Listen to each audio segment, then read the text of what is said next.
नमस्ते दोस्तों।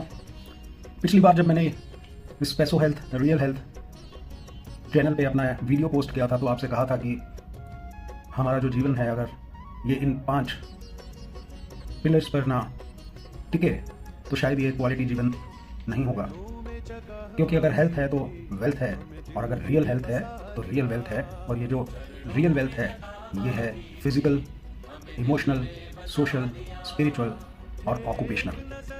पैसो हेल्थ रियल वेल्थ। और क्योंकि हमने बदलाव के बारे में बात करी थी तो ये बदलाव शुरू होता है फिजिकल हेल्थ से, क्योंकि पैसों में सबसे पहले पी आता है।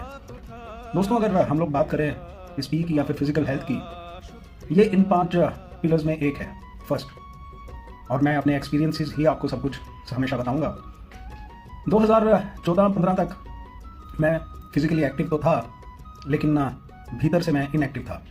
बाहर से मैं एक्टिव दिखता था लेकिन भीतर से मैं इनएक्टिव था।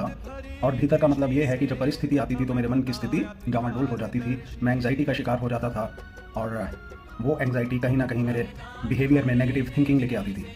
उस नेगेटिव थिंकिंग के कारण मेरा जो कर्म होता था वो भी नेगेटिव ज़्यादा होता था और पॉजिटिव कम होता था। और रिजल्ट इसका ये आता था कि मैं उस नेगेटिव थिंकिंग या फिर एंग्जाइटी, टेंशन, प्रेशर का शिकार होकर अपने आसपास वालों को भी इन सब चीज़ों का शिकार बना देता था और अपने मन की शांति को खो देता था, यानी कि अपने मन की खुशी को कहीं ना कहीं मैं इन परिस्थितियों में गवा देता था।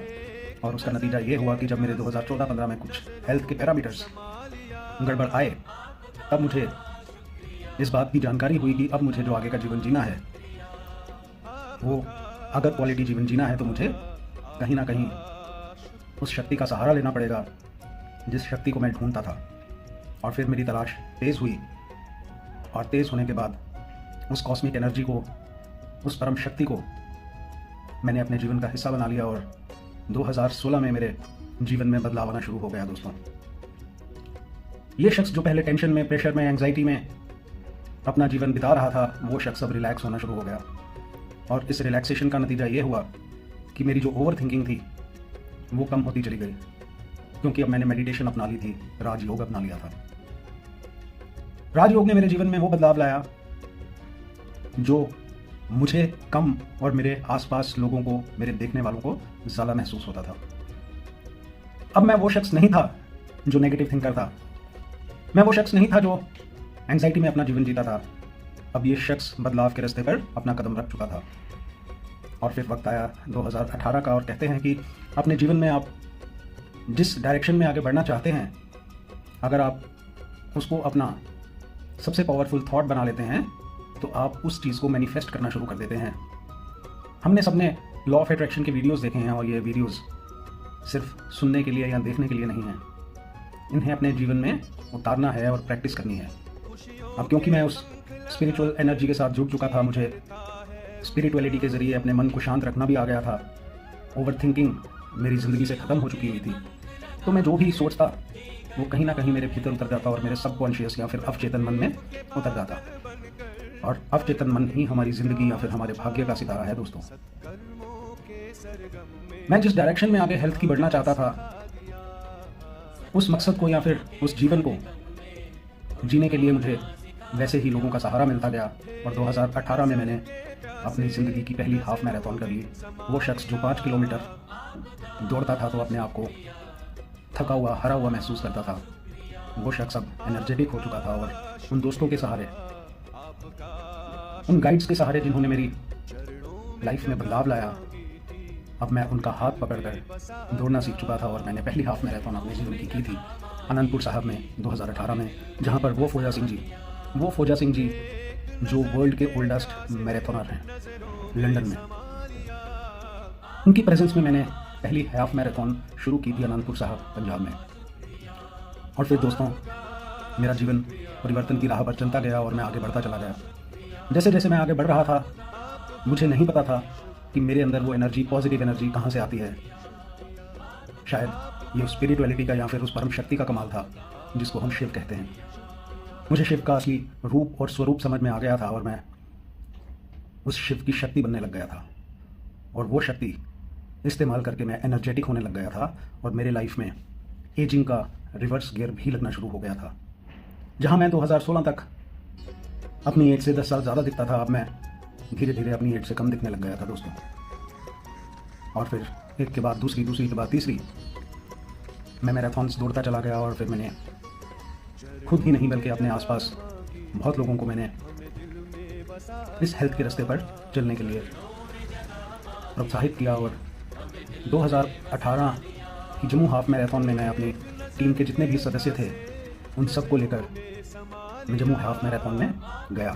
मेरे कुछ साथियों ने 5 किलोमीटर और कुछ ने 10 किलोमीटर की अटैम्प्ट किए, लेकिन पर्पस खाली इतना था कि वो उस एक्सपोजर को कहीं ना कहीं महसूस करें, जहाँ पर हम लोग ऐसे एटमॉस्फेयर में एक्सपोज होकर उन लोगों के संग में दौड़ते हैं जो हमको कहीं ना कहीं एनकरेज करते हैं और अपनी मंजिल तक पहुंचने में मदद करते हैं। दोस्तों, ऐसे जैसे लाइफ में हम लोग आगे बढ़ते हैं तो कुछ लोग इस तरह के मिल जाते हैं, वो हमको आगे बढ़ने में और अपनी मंजिल तक पहुंचने में मदद करते हैं। क्योंकि ये मैराथन सिर्फ दौड़ की बात नहीं है, ये कहीं ना कहीं हमारी ज़िंदगी की स्टोरी है। और जब हम लोग दौड़ना शुरू करते हैं तो सबसे पहले हम लोग ये देखते हैं कि हमारे साथी, बहुत सारे साथी जो हमारे साथ शुरू करते हैं वो हमसे आगे निकल जाते हैं, और हम लोग कहीं ना कहीं अपनी कैपेसिटी को भूलकर उनका पीछा करने लग जाते हैं, उनसे कंपटीशन करने लग जाते हैं, बिना ये सोचे कि हमारे अभ्यास में और उनके अभ्यास में फ़र्क है, हमारी एज और उनकी एज में फ़र्क है, हमारे दौड़ने के तरीके में और हमारे स्टेमिना में फ़र्क है। ऐसे ही जैसे लाइफ में हम लोग बहुत सारे लोगों को देखते हुए उनके जैसा बनने की कोशिश करते हैं और फिर उस कोशिश में नाकामयाब हो जाते हैं, क्योंकि उस कोशिश में कहीं ना कहीं हमारे अंदर ईर्ष्या जैसी भावनाएं भी होती हैं। लेकिन हम लोग अगर नेगेटिव थिंकिंग को अपनी लाइफ से माइनस कर दें और फिर हम लोग उनके साथ जैसा बनना चाहें दोस्तों, तो हम लोग उनको कॉम्पीट करने लग जाते हैं, और फिर वो लोग जो हमसे अच्छा दौड़ते हैं हम लोग उनके जैसा दौड़ना शुरू कर देते हैं, और फिर रास्ते में हमको बहुत सारे इस तरह के लोग मिलते जाते हैं जो हमको इस डायरेक्शन में आगे बढ़ाते जाते हैं। और दोस्तों, मैंने भी इसी तरह से आगे बढ़ना शुरू कर दिया, और फिर जब मैं अगली पोस्टिंग पर मेरिट आया तो मैंने इस चीज़ को फिर से मैंने रिजुविनेट किया, यानी कि एक बार फिर से मैंने शुरू की और फिर बीपी क्लेल क्लब की स्थापना की। बीपी क्लेल का मतलब था बेस्ट पीपल, बीपी मतलब बेस्ट पीपल और क्लेल मतलब best people choose life and change life. क्लेल CL choose life and change life. तो दोस्तों, जो बेस्ट पीपल होते हैं वो कहीं ना कहीं लाइफ को चूज़ करते हैं, लाइफ को मतलब एनर्जी को चूज़ करते हैं और खुद भी लाइवली रहकर दूसरों में लाइफ भरते हैं। और फिर क्लेल EL का मतलब एनर्जाइज लाइफ्स, एनर्जाइजिंग लाइफ्स। तो दोस्तों, अपनी लाइफ को बदल के दूसरों की लाइफ को एनर्जाइज करना ही एक्चुअल ज़िंदगी है। और मुझे खुशी है कि मैं अभी तक इस जर्नी पर कामयाब हूँ और उस शिव परमात्मा का हाथ पकड़कर दौड़ता हूँ, खुद भी एनर्जेटिक रहता हूँ और दूसरों में भी एनर्जी भरने की कोशिश करता हूँ। और अगर आपको भी दौड़ना है तो कहीं ना कहीं मुझसे कनेक्ट हूँ।